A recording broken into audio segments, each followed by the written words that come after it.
অতিরিক্ত বৃষ্টির কারণে অনেকটা জল পড়ে গেছে। দেখুন পুরা জল, প্রচুর জল হয়েছে। এই দেখুন, এটা হচ্ছে যমুনা নদী। এই যমুনা নদী চরডাঙ্গিতে পড়ে।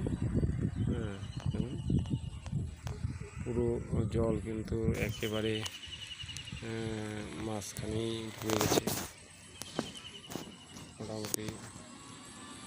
এই যে দেখুন, একজন মাছ মারছে এখন। নদীর জল কিন্তু ফুলে ফুটে উঠছে পুরো রুমে, দেখতে পাচ্ছেন। পুরো রুমে একবারে নতুন জল কিন্তু পুরো রুমে চলছে। সুন্দর প্রকৃতি দেখুন, প্রকৃতির রহস্য দেখুন কি সুন্দর।